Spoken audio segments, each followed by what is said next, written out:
Hello student, welcome है आपका success plus academy channel पे। I hope you all are doing well. तो आज हम जानेंगे ग्रॉस डोमेस्टिक प्रोडक्ट के बारे में। ग्रॉस डोमेस्टिक प्रोडक्ट के बारे में हम इस वीडियो में सब कुछ जानेंगे। Overall detail explanation, that is nominal GDP क्या होता है, real GDP, GDP at PPP क्या होता है, जीडीपी की हिस्ट्री क्या है, ये सब हम जानेंगे जिसमें बच्चे कंफ्यूज करते हैं। तो चलिए शुरू करते हैं। वीडियो शुरू होने से पहले आप हम यूट्यूब पे सब्सक्राइब कर लें, और आप हमसे कोई भी आपको डाउट हो तो इंस्टाग्राम पे हमें मैसेज करके पूछ सकते हैं। देखिए, ये एक क्वेश्चन है जिसका रिप्लाई हम आपको एंड में देंगे, वीडियो के एंड में, तो वीडियो के एंड तक बने रहेगा। क्वेश्चन ये है कि कौन सा स्टेटमेंट करेक्ट है नॉमिनल जीडीपी के लिए। नॉमिनल जीडीपी करंट प्राइस पे निकलती है, बेस प्राइस पे निकलती है, या फिर ये एक एक्यूरेट पिक्चर देती है इकोनॉमी के लिए। अगर आपको ये आंसर आता है तो कमेंट करें, नहीं आता तो वीडियो के एंड में आपको पता लग जाएगा। देखिए, ग्रॉस डोमेस्टिक प्रोडक्ट बेसिकली होता क्या है। सारी गुड्स एंड सर्विसेज जो भी इकोनॉमी में प्रोड्यूस होती है during a period of time, उनकी मॉनेटरी वैल्यू। सिंपल, जितनी भी गुड्स एंड सर्विसेज इकोनॉमी में प्रोड्यूस होती है उनकी monetary value during a period of time. हम जनरली एक साल का पीरियड लेके चलते हैं। पर्पस क्या होता है, देखिए, अगर मैं एक कंट्री की सारी गुड्स एंड सर्विसेज जो भी प्रोड्यूस हो रही है उनकी वैल्यू निकाल दूं तो वो क्या बताएगी, एक इकोनॉमिक एक्टिविटी कितनी हो रही है उस कंट्री में। तो यही इसका पर्पस है जीडीपी का। हिस्ट्री क्या है, देखिए, पहले तो ये जीडीपी आइडिया किसका था। आइडिया था जीडीपी साइमन कजनेट्स का।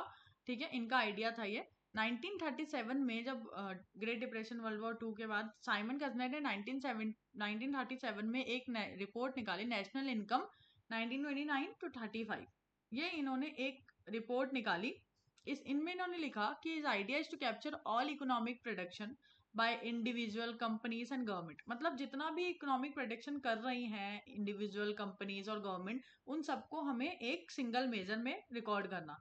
तो वो क्या है, वही जीडीपी है। जीडीपी क्या बताता है, जीडीपी यही तो बताता है सारे गुड्स एंड सर्विसेज की value during a period of time, that is. तो जीडीपी उस टाइम पे बॉर्न हुई साइमन कजनेट की वजह से, उनका आइडिया था ये। ग्रॉस क्या होता है, देखिए, ग्रॉस मतलब होता है जब आप पहले तो नेट, मतलब कि आप कंजम्पशन जो भी यूज प्रोडक्ट है उसको अपन ने कंजम्पशन के लिए यूज किया, इन्वेस्टमेंट के लिए यूज किया, प्लस उसमें अपन जो वो एक एसेट को रिप्लेस करता है वो भी, मतलब कि डेप्रिसिएशन भी इंक्लूड करेंगे। डेप्रिसिएशन क्या होता है, वेयर एंड टेयर की वजह से जो भी एसेट में लॉस होता है, ठीक है, वो सब हम इंक्लूड करेंगे तो ग्रॉस होगा। लेकिन नेट में डेप्रिसिएशन को इंक्लूड नहीं करते हैं, नेट में डेप्रिसिएशन इंक्लूड नहीं करते हैं। डोमेस्टिक का मतलब क्या होता है, डोमेस्टिक का मतलब होता है कि goods and services counted those produce with in a country border regardless of the nationality of the producer. Producer कोई भी हो, प्रोड्यूसर चाहे फॉरेनर हो, लेकिन आपकी कंट्री के बॉर्डर के अंदर अगर वो गुड बना है तो वो डोमेस्टिक है। ठीक है, मान लो प्रोडक्शन जर्मनी ओन फैक्ट्री है लेकिन बना तो आपके अंदर है ना, बॉर्डर के अंदर, तो वो आपकी जीडीपी में काउंट होगा, वो डोमेस्टिक में काउंट होगा। प्रोडक्ट, प्रोडक्ट क्या होता है, प्रोडक्ट आप सबको पता है कि प्रोडक्शन, इसमें प्रोडक्शन के लिए होता है कि आपने कितना गुड्स एंड सर्विसेज जो है फाइनली आपने बेचा मार्केट में। ठीक है, that is product in that GDP. ठीक है, final goods and services sold for money, only sales of final goods are counted. Okay, GDP में फाइनल गुड्स की सेल काउंट होती है। ठीक है, जैसे the transaction concerning a good use to make the final good, जैसे कि आपने रॉ मटेरियल जो है, कि आपने वुड खरीदा, आपने चेयर बनाने के लिए वुड खरीद लिया, ये सब जो है ऑलरेडी इनकॉर्पोरेटेड होते। देखिए, समझिए इस बात को कि आपने फाइनल गुड बेचा, उसकी सेल को अपन ने रिकॉर्ड कर लिया। अब हम सबको पता है कि फाइनल गुड जब बना, उसकी सेल हुई, तो ये सब चीजें इंक्लूड होंगी उसमें, कि आपने, आप पहले लकड़ी लेके आए, उसकी प्राइस, आपने उसको ट्रैवल कॉस्ट, सब कुछ इंक्लूड होती है उसकी टोटल सेल में। तो हम जीडीपी में वही इंक्लूड करते हैं।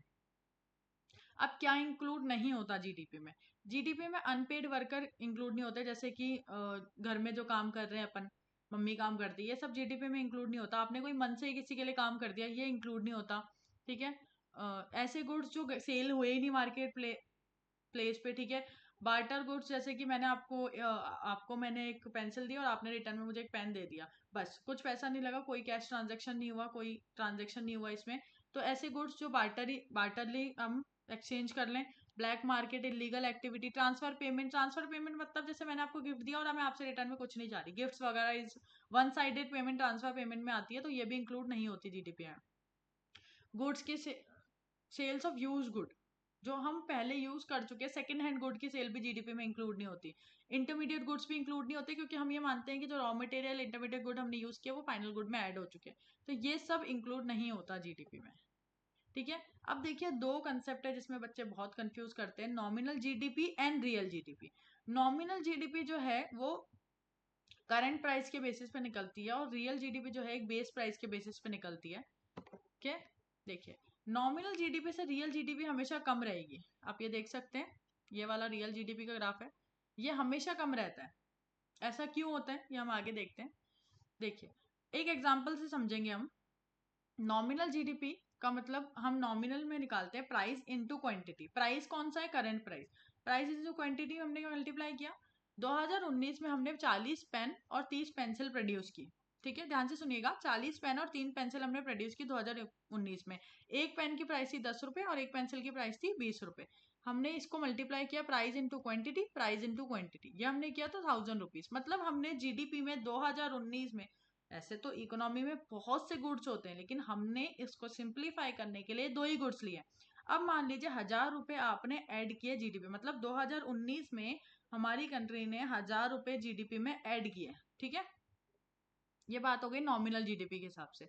मान लीजिए 2018 तक 10,000 थी जीडीपी, 10,000 जीडीपी थी, हमने 2019 में 1000 ऐड किए, मतलब हमने 10% ऐड किया। जीडीपी की ग्रोथ इज 10%। नॉमिनल जीडीपी जो है वो अब 10% हो गई।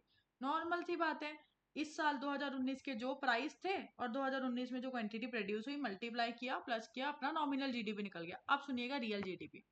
रियल जीडीपी में क्या हुआ, रियल जीडीपी हमें हमेशा हम एक बेस प्राइस लेते हैं। 2012 11-12 हमारा इस अभी जीडीपी का बेस है। रियल में 2011-12 जीडीपी का बेस है। हमने बेस प्राइस लिया 2012 का। 2012 का हमने प्राइस लिया कि प्राइस तो था 5 रुपए का पेन था और 10 रुपए की पेंसिल थी, लेकिन क्वांटिटी हमने अभी 2019 की ली। 2019 में 40 और 30। इसका मतलब ये है, देखिए इसका क्या मतलब है कि क्वांटिटी ऑफ पेन जो है 40 और 30 की, प्राइस ये था, मतलब हमने 2012 में हमारी क्वांटिटी थी 40 और 30। ठीक है, और 2019 में भी हमारी उतनी क्वांटिटी है। देखिए 2019 में भी हम उतना ही क्वांटिटी प्रोड्यूस कर रहे हैं। इसका क्या मतलब है, अब हमने मल्टीप्लाई मल्टीप्लाई किया, हमने बताया प्राइस इनटू क्यों किया, प्राइस हमेशा हम बेस ईयर वाला लेंगे। रियल जीडीपी में हमने मल्टीप्लाई किया तो कितना आया, 500 रुपए। हमने तो निकाला था 1000 रुपए नॉमिनल के हिसाब से, रियल से 500 आ रहा है। क्यों, क्योंकि हमने प्राइस तो लिया पुराना वाला, लेकिन हमें यह पता लगा कि क्वांटिटी तो हम बढ़ा ही नहीं रहे, अपनी क्वांटिटी तो वही है जो 2012 में थी। इसका क्या मतलब है कि रियल जीडीपी हमें एक रियल पिक्चर दिखाता है। रियल जीडीपी फोकस करता है क्वांटिटी पे। ठीक है, नॉमिनल जीडीपी में प्राइस भी देख लीजिए आप। प्राइस, अब मान लीजिए कि आपने कोई क्वांटिटी खरीदी, किसी चीज की कुछ खरीदा आपने, उस आपने कुछ खरीदा और आपकी कंट्री में वो इतना प्रोड्यूस हो रहा है। कुछ भी आपकी कंट्री में प्रोड्यूस हो रहा है, मान लीजिए मैंने पेन ही ले लिए, पेन 40 प्रोड्यूस हो रहे हैं 2012 में भी और 2019 में भी, लेकिन अगर आप 2019 की नॉमिनल जीडीपी निकालेंगे ना, तो आपको पता लगेगा कि ओ हमारी जीडीपी तो, हमारी इकोनॉमी तो ग्रो कर रही है। क्यों ऐसा लगेगा आपको, क्योंकि आपका प्राइस बढ़ा है। जब आप प्राइस इंटू क्वांटिटी करेंगे तो आपको बढ़ा हुआ लगेगा, क्योंकि आपका प्राइस भी तो बढ़ा है। कंट्री में महंगाई भी तो बढ़ी है। 2012 में जिस रेट पे चीजें आती थी वो 2019 में नहीं आ रही है, तो प्राइस भी बढ़ा है लेकिन क्वांटिटी वही की वही है। इसका मतलब नॉमिनल जीडीपी देख के हमें रियल ग्रोथ का पता ही नहीं लगा, क्योंकि हमें तो लगा कि हाँ प्राइस बढ़ रहा है और क्वांटिटी वही है। हमने तो प्राइस बढ़ने के हिसाब से देख लिया, ओहो सब अच्छा है, 1000 रुपए हम जीडीपी में ऐड करें, 10% की ग्रोथ आई है। लेकिन एक्चुअली ग्रोथ तो इतनी सी ही हुई है, क्योंकि क्वांटिटी तो आपने बढ़ाई नहीं कंट्री में, ओनली प्राइस ही बढ़ रहे हैं। ये हमें पता लगा जब हमने एक बेस ईयर की प्राइस ली। और हर 5 साल में ये जो है कंट्रीज ये करती हैं कि हम बेस ईयर चेंज करते रहें, क्योंकि 2012 फिर पुराना हो गया, तो अब हम चेंज करेंगे वापस शायद, देखते हैं, इस पे बात तो चल रही है। तो बेस ईयर चेंज करती रहती है कंट्रीज हर 5 साल में, तो बेसिकली कोशिश ये रहती है कि चेंज करें। तो 2012 का जब हमने प्राइस लिया और कंपेयर किया 2019 में, जब हमने रियल जीडीपी निकाली, तो हमें पता लगा कि हमारा तो ग्रोथ हुआ ही नहीं, हम तो क्वांटिटी पुरानी वाली प्रोड्यूस कर रहे हैं। ठीक है, ये होता है। देखिए अब देखिए जो 2000, हम याद कीजिएगा 2018 में 10,000 थी जीडीपी, हमने 2019 में 10% ऐड की करंट मार्केट प्राइस पे। क्या, करंट मार्केट मतलब 2019 के प्राइस पे। लेकिन 2012 के प्राइस से हमें पता लगा कि हमने तो सिर्फ और सिर्फ 5% ही ऐड किया है, क्योंकि क्वांटिटी तो इतनी बड़ी नहीं है। इसीलिए नॉमिनल जीडीपी से कम होती है रियल जीडीपी, जैसा कि मैंने आपको इस डायग्राम में, उस पुराने वाले डायग्राम में दिखाया था। ये देखिए, आई होप कि आपको समझ आ रहा होगा नॉमिनल और रियल में डिफरेंस अब आपको समझ आ गया होगा। बस यही है कि रियल जीडीपी बेस प्राइस पे निकल रहा है और नॉमिनल जीडीपी आज के प्राइस पे निकलता है। इसीलिए रियल जीडीपी अच्छा है, क्योंकि ये आपको एक परफेक्ट वैल्यू, एक गुड पिक्चर देता है इकोनॉमी की, कि हाँ आपने कितना क्वांटिटी बढ़ाया है। प्राइस ठीक है, प्राइस तो बढ़ेगा ही, आपने क्वांटिटी, आपकी इकोनॉमी ने प्रोड्यूस कितना किया है, ये बताता है real GDP. That is quantity पे फोकस करता है रियल जीडीपी। ठीक है, अभी एक फॉर्मूला होता है रियल जीडीपी निकालने का, नॉमिनल जीडीपी अपॉन डिफ्लेटर। ठीक है, ये रियल जीडीपी निकालने का फॉर्मूला होता है। रियल जीडीपी आपको एक प्रिसाइज पिक्चर देता है नेशन की रेट की, इकोनॉमिक ग्रोथ की। जीडीपी डिफ्लेटर जो है वो हम यूज करते हैं ताकि हम जो डेटा ऑफ इन्फ्लेशन है, जो प्राइस का डेटा है, उसे एडजस्ट कर सके। ठीक है, वाइल कैलकुलेटिंग रियल जीडीपी एक base price, base year select होता है। हमारे अभी बेस ईयर 2011-12 है। Real GDP figure capture the quantity of goods produce in different year using the same price of the base year. आप compare कर रहे हो कि कितनी क्वांटिटी प्रोड्यूस की है, क्योंकि प्राइस तो आपने 2012 का फिक्स कर दिया। अब यहाँ पे देखिए, आपको मैं दिखाती हूँ। यहाँ पे नॉमिनल जीडीपी है और यहाँ पे जीडीपी बाय पीपीपी है। अभी अपने पीपीपी नहीं समझा, आगे हम पीपीपी समझेंगे इस स्लाइड के बाद। देखिए कि नॉमिनल जीडीपी यहाँ पे इंडिया की है, जो कितनी है, ये रही। और आप पीपीपी पे जीडीपी देखिएगा कितनी ज्यादा है,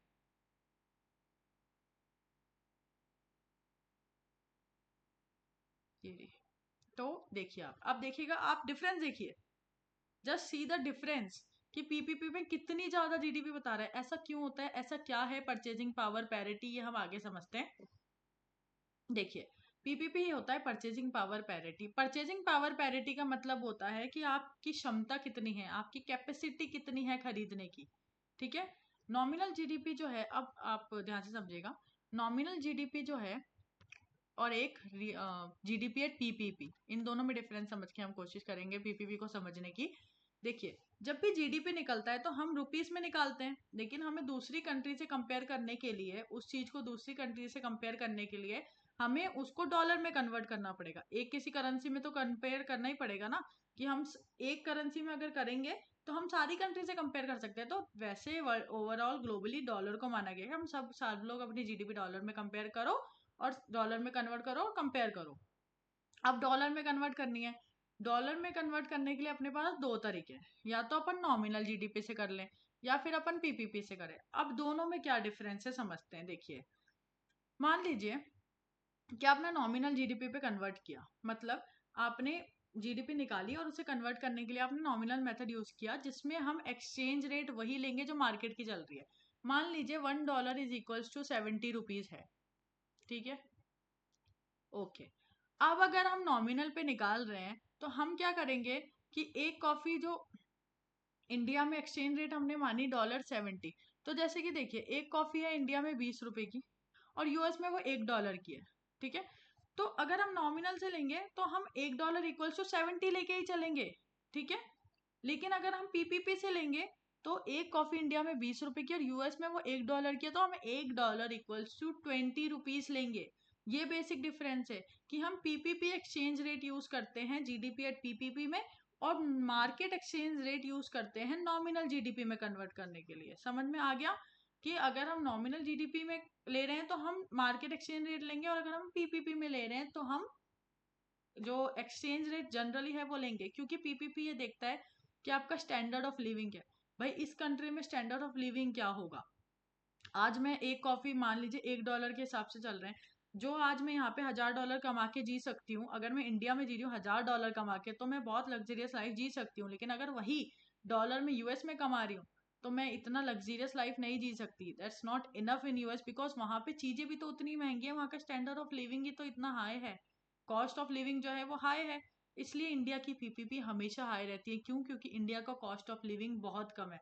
इंडिया में आप नॉर्मल कमा के जीडीपी, नॉर्मली अगर आप मान लीजिए 10,000 $1,000 भी कमा रहे हो तो आप बहुत अच्छा जी सकते हैं, क्योंकि इंडिया का कॉस्ट ऑफ लिविंग कम है, इसलिए इंडिया की पीपीपी हाई रहती है। ठीक है, अब देखिए, ये मैंने बताया कि पीपीपी एक्सचेंज रेट पे निकालते हैं। इंडिया में परचेजिंग पावर ज्यादा है क्योंकि इंडिया की कॉस्ट ऑफ लिविंग बहुत कम है। देखिए, मान लीजिए कि 140 रुपीज हमने ऐड किए इस साल, मान लीजिए हमने 140 रुपी ऐड किए जीडीपी में। ठीक है, according to nominal, according to nominal हम 140 डिवाइडेड बाय 70 करेंगे, दैट इज एक्सचेंज रेट। तो हमने कन्वर्ट किया, कितना हुआ, डॉलर में कन्वर्ट किया $2, मतलब हमने सिर्फ $2 ही कंट्रीब्यूट किया जीडीपी में। लेकिन अगर हम पीपीपी एक्सचेंज रेट से देखेंगे तो हमने $7 कंट्रीब्यूट किया जीडीपी में। ऑफ कोर्स क्योंकि डॉलर में वो ज्यादा हो गया चीज, तो सिर्फ $7 हमने कन्वर्ट किया। अब डिफरेंस देखिए, $2 $7, यही डिफरेंस मैंने अभी आपको दिखाया था आगे कि कितना आता है जीडीपी, नॉमिनल जीडीपी और पीपीपी जीडीपी में अंतर इसी वजह से आता है। क्योंकि हम जब उसको कन्वर्ट करते हैं तो हम मार्केट रेट ऐसे देखते हैं कि इसी रुपए इतने ही डॉलर में इंडिया में ये चीज कितने में मिलेगी, ठीक है, उसी को एक्सचेंज रेट मान लेते हैं, पीपीपी एक्सचेंज रेट मान लेते हैं, और वही जो होता है वो कन्वर्जन हम लेके जब कन्वर्ट करते हैं तो हमें पता लगता है जीडीपी एट पीपीपी बहुत हाई है। क्योंकि इंडिया में परचेजिंग पावर पैरिटी जो है, आपकी परचेजिंग पावर वो बहुत हाई है। क्योंकि इंडिया में कॉस्ट ऑफ लिविंग बहुत कम है, इसलिए इंडिया की जीडीपी पीपीपी बहुत ज्यादा आती है। अब मैंने आपको आगे बताया था कि रियल जीडीपी वाला फॉर्मूला। तो जीडीपी डिफ्लेटर क्या होता है? डिफ्लेटर ये देखता है कि प्राइस में कितने चेंजेस आए हैं सारी गुड्स एंड सर्विसेज की, ये मेजर करता है पीपीपी। इसलिए हम जब नॉमिनल जीडीपी को जीडीपी डिफ्लेटर से डिवाइड करते हैं तो हमारा रियल जीडीपी निकल जाता है। क्योंकि ये मेजर, इसको हम यूज करते हैं इन्फ्लेशन के इफेक्ट को कम करने के लिए, एडजस्ट करने के लिए। क्योंकि ये देख लेता है, मेजर कर लेता है कि प्राइजेस में कितने चेंज आए हैं, ठीक है, उसको ये बेसिकली मेजर करता है। इसलिए हम जीडीपी, रियल जीडीपी निकालने के लिए जीडीपी डिफ्लेटर का यूज करते हैं। अब देखिए जीडीपी पर कैपिटा क्या होता है। जीडीपी पर कैपिटा एक मेजरमेंट है जीडीपी का पर पर्सन इन अ कंट्री, मतलब पर पर्सन एक इंसान कितना जीडीपी में कंट्रीब्यूट कर रहा है। इसलिए हम इसको रियल जीडीपी को पॉपुलेशन से डिवाइड कर देते हैं तो जीडीपी पर कैपिटा आ जाता है। दैट इज द अमाउंट और इनकम पर person in an economy can indicate average productivity और एवरेज लिविंग स्टैंडर्ड। एक बंदे का एवरेज लिविंग स्टैंडर्ड कितना है कंट्री में, ठीक है। क्योंकि हम एक एक बंदे का देख रहे हैं ना, हम पूरे रियल जीडीपी से पॉपुलेशन को डिवाइड करेंगे तो एक पर कैपिटा आ जाएगा, एक इंसान जीडीपी में कितना कंट्रीब्यूट कर रहा है, ठीक है। तो ये आ जाएगा कि एवरेज लिविंग स्टैंडर्ड क्या है कंट्री का, पर कैपिटा यही होता है। How to calculate GDP? GDP calculate करने के 3 मेथड होते हैं, expenditure, output, production method and income method. देखिए एक्सपेंडिचर मेथड में हम वो सब also known as a spending approach, ठीक है, हम इसमें कैलकुलेट करते हैं उन सब की स्पेंडिंग जो इकोनॉमी में पार्टिसिपेट कर रहे हैं। एक्सपेंडिचर उन सब का जो इकोनॉमी में पार्टिसिपेट कर रहे हैं, ठीक है। सी प्लस मतलब कंजम्पशन, गवर्नमेंट की स्पेंडिंग, इन्वेस्टमेंट पे खर्चा जो हमने किया, और net export, export minus import that is net export. ये सब हम देखेंगे, मतलब हमने कंजम्पशन पे कितना खर्चा किया, हमने गवर्नमेंट स्पेंडिंग, गवर्नमेंट ने कितना एक्सपेंडिचर किया, इन्वेस्टमेंट से कितना एक्सपेंडिचर हुआ, एक्सपोर्ट कितना किया, ये सब हम इंक्लूड करते हैं एक्सपेंडिचर अप्रोच में, ठीक है। ये देख लीजिए। फिर आती है हमारी production approach, that is output approach. Production approach में जो है वो बेसिकली एक्सपेंडिचर अप्रोच की रिवर्स होती है। इसमें हम देखते हैं इनपुट नहीं मेजर करते, जैसे उसमें हमने ये देखा इनपुट कॉस्ट, इसमें हम इनपुट कॉस्ट नहीं मेजर करेंगे। हम इसमें ये देखेंगे कि production estimate the total value of economic output, जितनी टोटल वैल्यू आई है ना प्रोडक्शन की, लास्ट वो देखेंगे। इंटरमीडिएट गुड्स का कॉस्ट हटा देंगे, मतलब ये कि जो रॉ मटेरियल आपने खरीदा, जो भी आपने चेयर बनाने के लिए सामान लगाया, वो सामान जो भी आपने फेविकॉल लगाई, आपने आपने पेंट लगाया होगा, आपने वुड लगाई होगी, ये सब को हटा के रॉ मटेरियल को डायरेक्ट जो बिका ना जितने में, वो हम इसमें इंक्लूड करते हैं। टोटल वैल्यू जो आई है उसकी टोटल वैल्यू वो इंक्लूड करेंगे, सबको प्लस करते हुए आएंगे, टोटल वैल्यू इंक्लूड करेंगे प्रोडक्शन आउटपुट में, ठीक है। यही होता है प्रोडक्शन मेथड। अब इनकम अप्रोच क्या होती है? इनकम अप्रोच में हम फैक्टर ऑफ प्रोडक्शन की इनकम को जो है इंक्लूड करते हैं।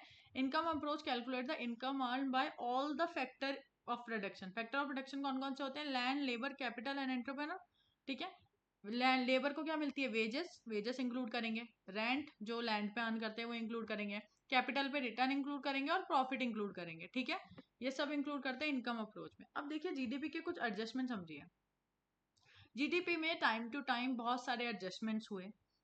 देखिए, for economist a country GDP reveal the size of economy but provide little information about the standard of living. सही बात है भाई, हमने ये जीडीपी ये तो बता देती है कि कितनी हम इकोनॉमी बढ़ रही है, लेकिन स्टैंडर्ड ऑफ लिविंग नहीं बताती। जैसे कि हमने देखा कि जीडीपी, नॉमिनल जीडीपी सिर्फ प्राइस में खेलती है। प्राइस बढ़ गया तो आपको लगेगा आपकी जीडीपी बढ़ गई, नहीं, आपने स्टैंडर्ड ऑफ लिविंग तो देखा ही नहीं अपना, कि आपका स्टैंडर्ड ऑफ लिविंग भी तो बढ़ा होगा। आपकी कंट्री में प्राइजेस बढ़ी हैं, आपने कितनी क्वांटिटी प्रोड्यूस किया, आप ये सब नहीं देखते नॉमिनल जीडीपी में। तो ये चीज जरूरी थी स्टैंडर्ड ऑफ लिविंग इंक्लूड करना, ठीक है।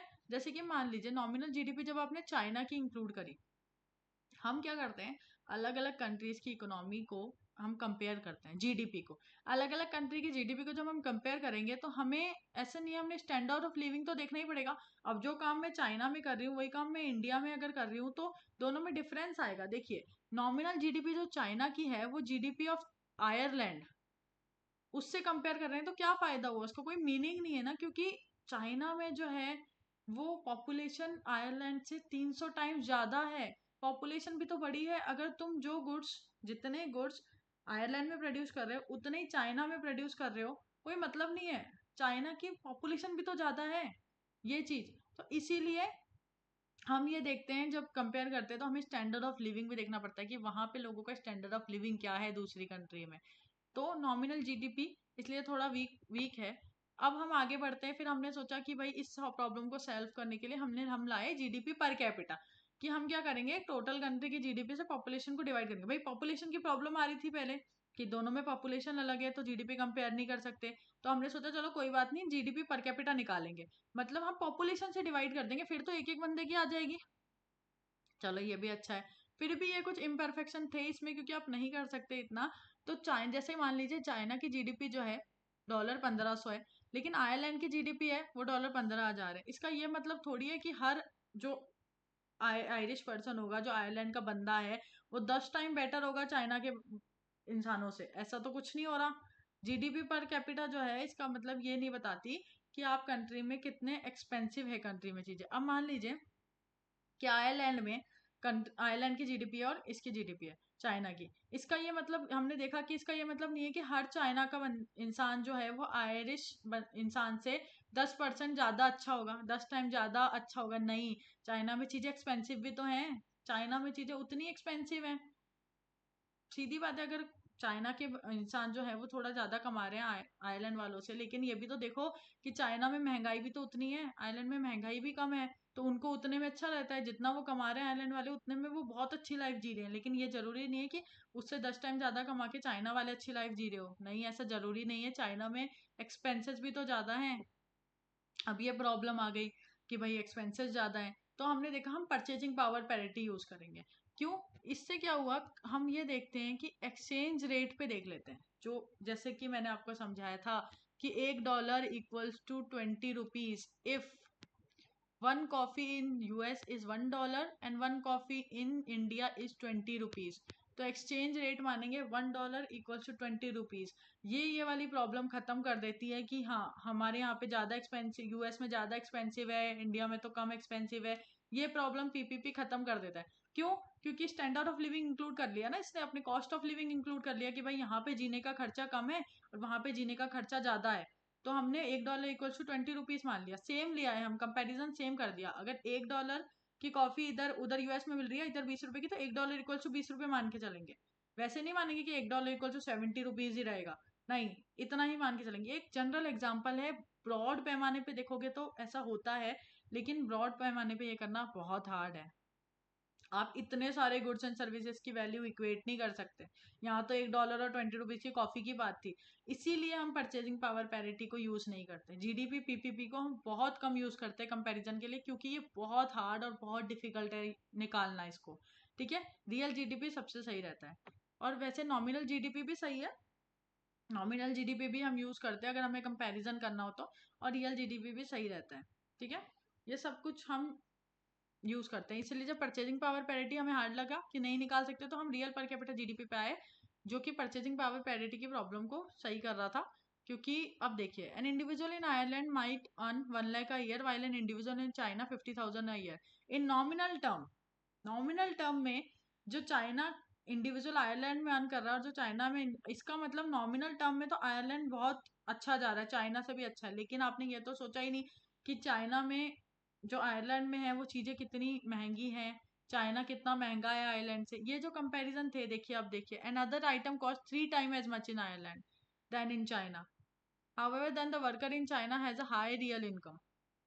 इसका मतलब है worker in Ireland is better off, but if a years worth of food clothing other item ये सब हम इंक्लूड कर लें तो चाइना का वर्कर के पास ज्यादा रियल इनकम है।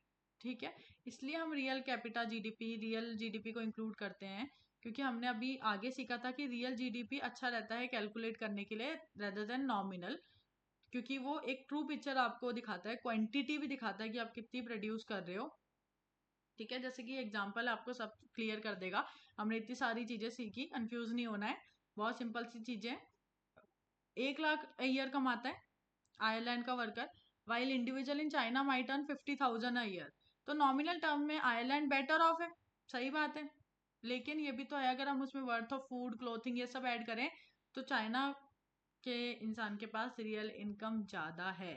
ठीक है, तो ये सब standard of living, cost of living include करके जब हम देखते हैं तो हमें एक्चुअल में रियल पिक्चर पता लगती है जीडीपी की। पीपीपी एक अच्छा मेथड है लेकिन वो बहुत हार्ड है, हम उसको नहीं निकाल सकते इतने सारे गुड्स एंड सर्विसेज के लिए, इसलिए हम रियल जीडीपी कन्वर्ट करते हैं। दोनों नॉमिनल और रियल जीडीपी दोनों अपनी अपनी जगह सही हैं, कंपैरिजन में दोनों बहुत हेल्प करते हैं। ठीक है, हम यही में 2 मेथड जनरली यूज करते हैं कंपैरिजन के लिए। अब देखिए करंट का कुछ डेटा है जो रियल जीडीपी है एट कांस्टेंट, जो कि मैंने रियल जीडीपी कांस्टेंट पे निकलती है, बेस ईयर पे निकलती है, वो एस्टिमेट है की गई है 147.72 रुपीज लाख करोड़। ठीक है, फिर जो nominal GDP at current price है इन द ईयर 2021-22 वो एस्टिमेट की गई है 236.44 लाख करोड़। ये दोनों डेटा हैं जो अभी एस्टिमेट किए गए हैं। इंडियन इकोनॉमी को एस्टिमेट किया गया है 9.2% ग्रो करेगी। ठीक है, सब्सिक्वेंट टू कॉन्ट्रैक्शन ऑफ 7.3% 2020-21 में 7.3% का जो कॉन्ट्रैक्शन था, अभी ऐसा माना गया है कि 9.2% ग्रो करेगी। ठीक है, जीडीपी जो है projected by 8.85% in real term 2022-23 में ऐसा माना है कि 8 से 8.5% ग्रो करेगी। ये एनएसएसओ का डेटा है। देखिए जो चीज़ें होती हैं, बहुत सारे जो आईएमएफ है, वर्ल्ड बैंक है, ये सब अपना अपना डेटा देते हैं, अपने अपना एस्टिमेशन देते हैं। अभी इकोनॉमिक सर्वे में ये एस्टिमेशन आया है, आईएमएफ, ये सब इकोनॉमिक सर्वे का डेटा है। ठीक है, आईएमएफ ने ये कहा है कि वर्ल्ड इकोनॉमिक आउटलुक में इसने ये कहा है कि इंडिया की रियल जीडीपी 9% ग्रो करेगी 2021-22 में, 22-23 में 7.1% 2023-24 में करेगी। क्या पहला 9.2% रियल टर्म्स में ग्रो करेगी, ये एस्टिमेशन है। दूसरा 8 to 8.5% 2022-23 में ये एस्टिमेशन है। आईएमएफ ने क्या एस्टिमेशन लगाया है कि ग्रो करेगी 9%। ठीक है, 2022-23 में इतना ग्रो करेगी, ये आईएमएफ ने एस्टिमेशन लगाया है 21-22 और 22-23 का, और 7.1% लगाया है 2023-24 का। ये सब एस्टिमेशन है। ठीक है, और इसके according fastest growing major economy बन जाएगा इंडिया, फॉर 3 साल के लिए फास्टेस्ट ग्रोइंग इकोनॉमी बन जाएगा अगर ऐसा हो गया जो आईएमएफ ने एस्टिमेट किया है। अब ये क्वेश्चन था जो मैंने आगे बताया था आपको, अगर आपने वीडियो ढंग से देखा हो तो समझ में आ ही गया होगा कि nominal GDP is calculated on the current price. ठीक है, अगर आपको वीडियो अच्छा लगा है तो आप शेयर करें और आप एक बार दोबारा देखें, आपके सारे डाउट अच्छे से क्लियर होंगे इस वीडियो में। अगर आपको वीडियो अच्छा लगा है तो इसे लाइक जरूर करें, शेयर जरूर करें। Thank you.